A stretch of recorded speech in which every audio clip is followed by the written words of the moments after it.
Kenapa Bandung? Karena menurut gua Bandung itu menjadi salah satu kota yang pergerakannya itu tenang, pelan.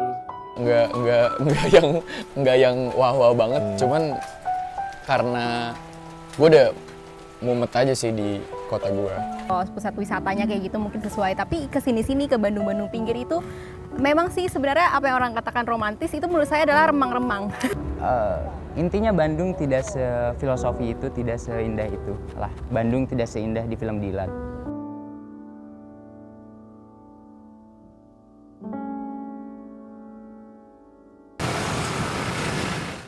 Siapa yang tak kenal Bandung? Sebuah kota yang berada tepat di tengah daratan bumi Pasundan dengan segudang cerita indah yang mampu memberikan kenangan kepada setiap insan. Tidak hanya dikenal punya banyak kata kaun istimewa, kini Bandung terus bertransformasi menjadi wilayah metropolitan baru yang diincar para pendatang. Jangan lupa pula, darah sejuk dan menenangkan juga disematkan pada kota yang dijuluki Paris Van Java ini. Alhasil, Bandung kerap kali diungkapkan lewat berbagai kalimat puitis dan romantis, seperti yang satu ini. Kenapa Bandung? Kenapa Bandung? Karena menurut gua Belakangan, ramai di media sosial konten Kenapa Bandung yang dipopulerkan oleh konten kreator asal Jakarta bernama Adan Asya. Terbagi ke dalam 8 video yang berbeda, Adan bersama rekan sesama pendatang bercerita tentang apa yang dirasakannya selama berada di Bandung. Mulai dari merasakan syahdunya alam, lalu menjadi tempat pelarian dari kesibukan, hingga terpukau oleh pergerakan orang-orangnya yang cenderung santai. Namun, apakah ungkapan tersebut benar adanya, atau justru hanya untuk konten belaka? Kami pun menanyakan hal itu secara langsung kepada Adan. Ia mengaku jika apa yang disampaikannya benar-benar tulus dan jujur dari dalam hati. Terlebih, selama hampir setahun merantau, ia merasa Bandung dan dirinya seperti halnya kawan. Mulai dari memberinya kenyamanan, hingga menemukan arti cinta yang tidak biasa. kalau ditanya apa yang dirasain di Bandung dengan penuh cinta, gue menjawab ya cinta. Bandung itu penuh cinta gitu, jujur. Dan banyak orang bilang kan ketika, apalagi anak-anak muda kayak seumuran gue gitu, ketika bilang ke Bandung tuh pengen nyari cinta dalam sosok pasangan gitu. Jadi cinta keluar gitu kan, maksudnya gue mau nyari cewek orang Bandung gitu kan, gue mau nyari pasangan orang Bandung gitu. Kalau gue malah sebaliknya, gue malah cinta ke dalam. Karena Bandung gue jadi cinta sama diri sendiri. Gitu. Dan gue merasakan bahwa benar-benar ada cinta dalam kehidupan itu ya karena Bandung. Meski begitu, Adan mengaku jika kontennya itu muncul dari sebuah ketidaksengajaan. Mulanya, pemuda yang hobi traveling ini berencana melakukan tur ke satu kota selama sebulan penuh. Bahkan ia memilih kota Yogyakarta sebagai tempat pertama yang dituju. Akan tetapi, rencana tersebut sirna, sementara Adan sudah jenuh dengan hinga-binga perkotaan. Alhasil, dengan waktu yang terbatas, ia memutuskan untuk memulai perjalanannya dari Bandung. Ambil identiknya dan pas kenapa Bandung itu dapat ketika ditanya temen. Jadi cerita ke temen, kenapa kok lu memilih kota pertama yang buat lu singgahin akhirnya ke Bandung, kata dia gitu. Sedangkan dari rencana yang tur 1 bulan 1 kota itu, dari banyaknya kota di Indonesia kenapa Bandung yang dipilih gitu kan. Terus dijawab lah pada malam itu gitu kan, dijawab kayak, tapi jawabnya itu sambil mikir, iya juga ya, kenapa Bandung gitu kan. Itu jadi sebuah pertanyaan ke dalam gitu. Atas dasar itulah, Adan lantas menjadikan pertanyaan itu sebagai ide konten Kenapa Bandung yang langsung mencuri perhatian warganet. Berdasarkan pantauan kami di sejumlah kolom komentar media sosial, terjadi perdebatan sengit antara warga lokal dengan para pendatang. Seperti halnya Caca dan Miftah, meski tidak menampik pernyataan Adan sebagai bentuk kebebasan berpendapat, namun mereka tidak setuju jika Bandung dilabeli kota romantis oleh para pendatang.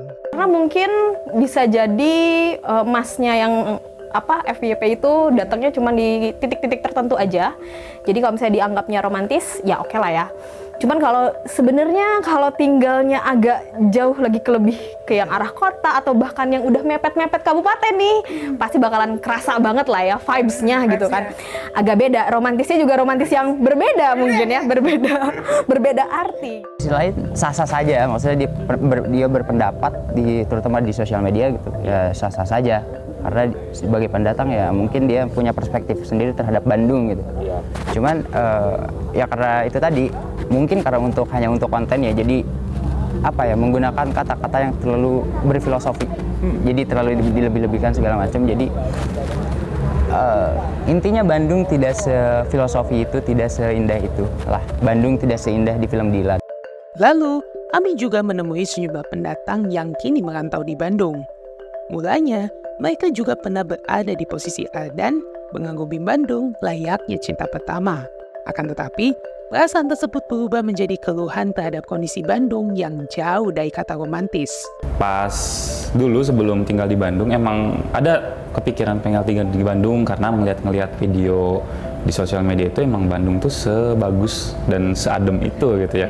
Tapi pas sudah ngerasain gitu, tinggal di Bandung selama 3 tahun ini, banyak sih gitu yang emang nggak sesuai gitu, atau bisa dibilang nggak semua sudut Bandung itu sebagus itu gitu. Yang sesuai ada enggak ya? Kalau misalkan yang sesuai paling ya di Bandung-Bandung pusat itu loh, pusat wisatanya kayak gitu mungkin sesuai. Tapi ke sini-sini ke Bandung-Bandung pinggir itu memang sih sebenarnya apa yang orang katakan romantis itu menurut saya adalah remang-remang. Karena Setuju sih. minim banget penerangannya, ya ampun gelap banget, literally gelap banget guys itu. Dan gue kayak pantesan aja Bandung juga dapat julukan Gotham City kan, karena itu banyak banget apa sih namanya kriminalitas. Mendengar hal itu, Anan juga tidak menutup mata dan merasakan pula sisi lain dari Bandung. Walau begitu, dirinya akan tetap menilai Bandung sebagai tempat yang romantis dan membuatnya nyaman. Karena gini, ketika kita selalu membahas tentang kerusakan dan lain-lainnya, kita lupa untuk menikmati apa yang indah gitu, apa yang ada. Nah itu yang sekarang lagi gue coba benahin juga di sini. Lalu, kami coba menggali kegaduhan konten Kenapa Bandung bersama dosen Fakultas Ilmu Komunikasi Unpad, Ira Mirawati. Menurut Ira, hal tersebut berkaitan dengan pandangan fenomenologi filsafat, di mana suatu kebenaran berada pada pengalaman setiap individu melihat realita di sekitarnya. Relate di sini pertama adalah orang-orang merasakan apa yang dirasakan oleh si creator, ya. Semua konten TikTok yang banyak orang relate itu pasti akan ramai ditonton orang. Atau yang kedua, relate-nya dalam artian yang berseberangan sehingga orang-orang pengen banget komentar nggak gitu. Selain itu, ia menambahkan jika media sosial kini telah menjadi ruang aspirasi publik atas realitas sosial yang terjadi. Bahkan, view warganet dalam konten Kenapa Bandung sebetulnya menjadi tamparan keras bagi pemerintah yang tak kunjung membereskan persoalan di Kota Kembang. Hal ini kan sudah berulang ya, misalnya yang paling sering dikemukakan di komentar itu adalah banjir, transportasi, kejahatan di dunia malam, kejahatan di malam hari ya. Itu kan sebenarnya peristiwa menahun yang sudah terjadi, dan saya pikir warga juga sudah menyampaikan melalui berbagai media, tapi saya pikir pemerintah tidak cukup responsif menanggapi itu dan tidak terlihat perubahan yang mendasar atas keluhan-keluhan masyarakat, sehingga ketika warga itu punya tempat untuk mengemukakan lagi apa yang mereka rasakan, itu menjadi outlet gitu ya, tempat mereka menyampaikan unek-unek mereka kembali. Seperti yang diungkapkan oleh Ira, mayoritas warganet mengeluhkan sejumlah penyakit akut yang masih diidap oleh Kota Kembang. Pertama, jalanan Bandung kini begitu bersahabat dengan situasi kemacetan yang kian semerawut. Datang ke titik-titik tertentu nih, apalagi area perbatasan kota dan kabupaten, pasti akan kerasa kalau kita bilangnya rusuh, sibuknya tuh kayak gimana, apalagi ketika jam-jam mau berangkat kerja, berangkat sekolah gitu, atau pulang kerja dan pulang sekolah gitu, kerasa banget. Dan weekend, jangan lupa itu weekend ya. Weekend pasti kerasa banget macetnya seperti apa. Hal itu juga diakui oleh pihak Disub Kota Bandung. Selain mobilitas masyarakat yang terus naik, kemacetan makin diperparah oleh panjang ruas jalan yang belum mengalami peningkatan selama beberapa tahun terakhir. Saya punya data mengenai panjang jalan di Kota Bandung itu kurang lebih 1.236,48 km. Sedangkan jumlah kendaraan terus bertambah, kurang lebih per tahun itu 10%, Mbak. Kalau sebelum COVID ya, waktu COVID ada penurunan, sekarang sudah normal lagi.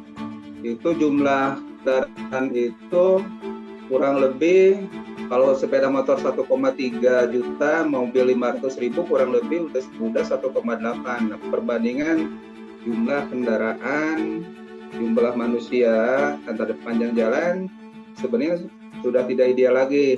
Selain itu, mereka juga menilai ada alasan lain mengapa Bandung masih saja macet. Salah satunya, masih sulitnya masyarakat untuk sadar dan taat berlalu lintas. Dari bidang saya itu sudah ada pengaturan lalu lintas, kolaborasi dengan jajaran kepolisian. Misalnya ada penutupan jalan, ada kanalisasi, supaya masyarakat itu paham dan mengerti. Salah satu contoh misalnya Jalan Kejaksaan, itu kan ada crossing. Saya pasang water barrier ya di tengahnya, agar supaya tidak langsung ke Jalan Kejaksaan di sana ya. Jadi saya pasang water barrier supaya tidak jadi kecelakaan. Tapi anehnya niat baik dari Dinas Perhubungan itu selalu dibuka. Alhasil, Pemkot Bandung menyiapkan sejumlah jurus jitu agar Bandung terbebas dari macet.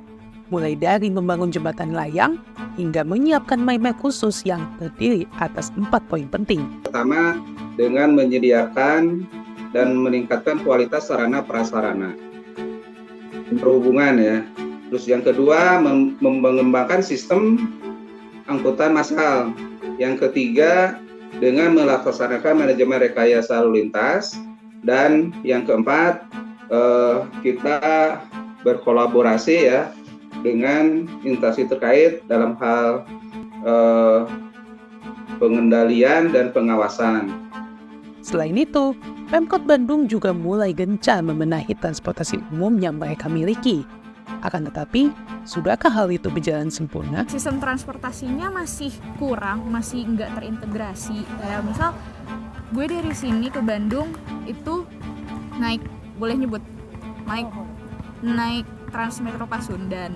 Tapi itu tuh nggak coverage rutenya itu nggak sebanyak itu, jadi gue tetap harus nyambung pakai ojol, harus nyambung pakai apa, bahkan angkot pun jarang gitu. Hal itu juga menjadi catatan dari sejumlah pegiat transportasi, salah satunya Transport for Bandung. Mereka menilai keberadaan transportasi umum di Bandung Raya belum efektif menuntaskan masalah kemacetan. Sayangnya belum ya. Kalau misalnya sudah berjalan efektif tidak akan dikatakan sakit. Contohnya angkot yang dari puluhan tahun lalu begitu-begitu saja. Atau ada layanan dari BUMN seperti Damri reguler yang sekarang rutinnya semakin sedikit. Ya, jadinya tidak efektif juga. Kemudian kalau bicara angkot juga kan ada angkot yang kabupaten. Itu beda lagi, karena permasalahannya beda lagi dengan angkot yang di kota. Alhasil, mereka mengkritik keras pemerintah yang baru sekarang melakukan pembenahan. Sebab persoalan tidak hanya sebatas membenahi transportasi umumnya saja, melainkan pula bagaimana mengajak masyarakat yang sudah terlanjur nyaman dengan kendaraan pribadi maupun transportasi online. Jadi akan semakin sulit membenahi nantinya.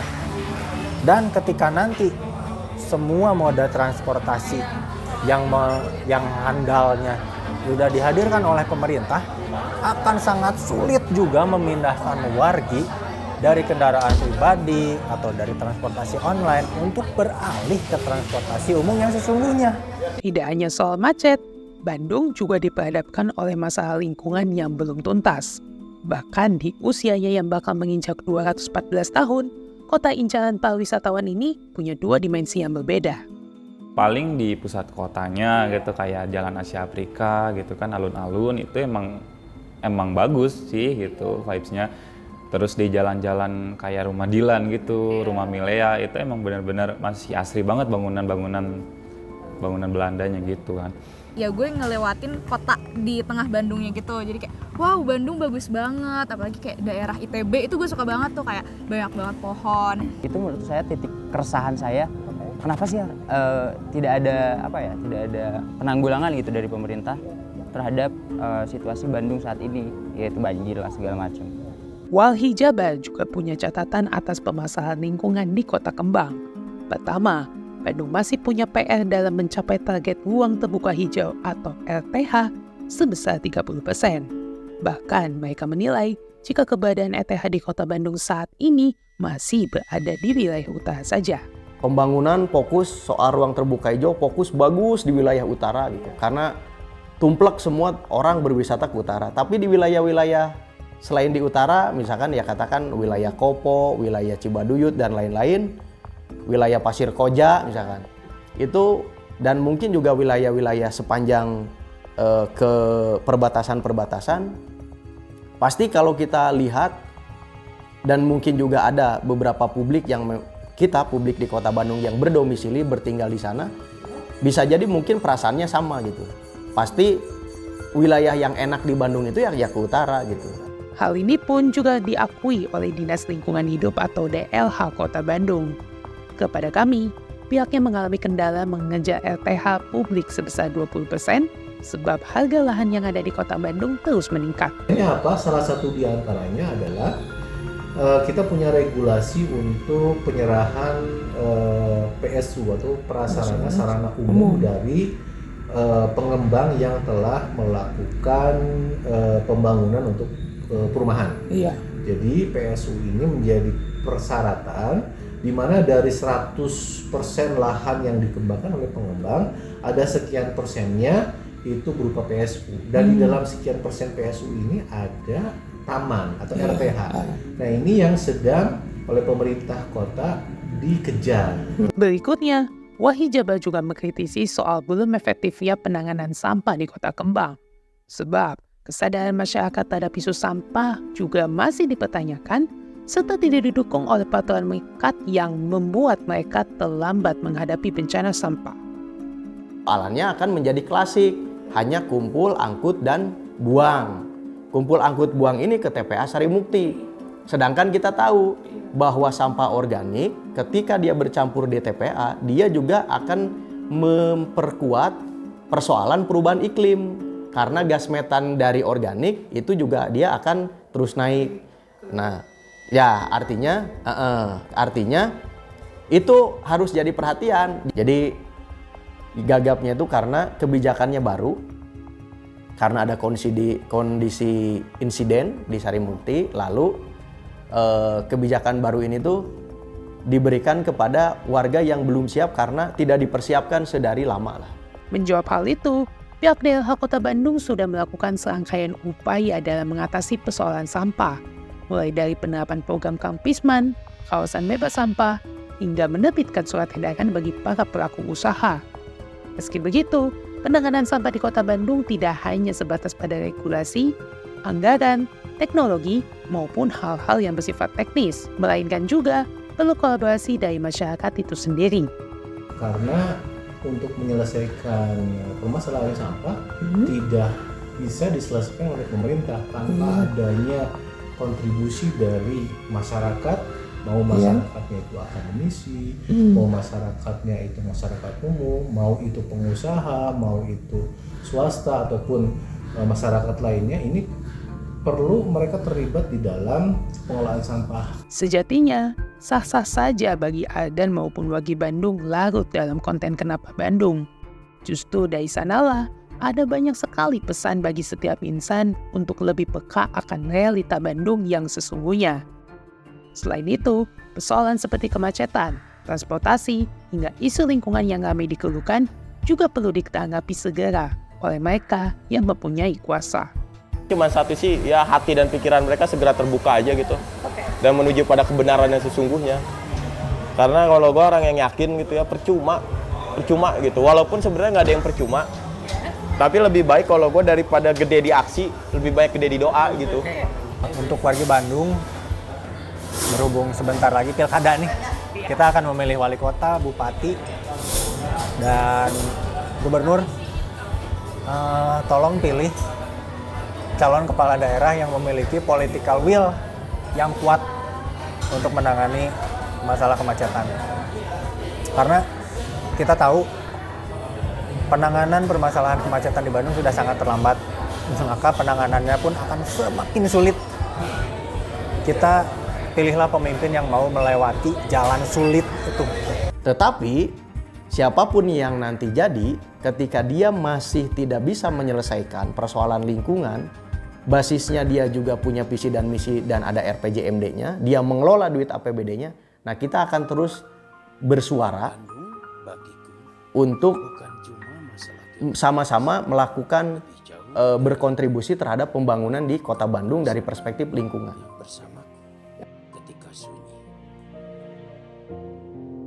Mungkin saja ada tempat yang lainnya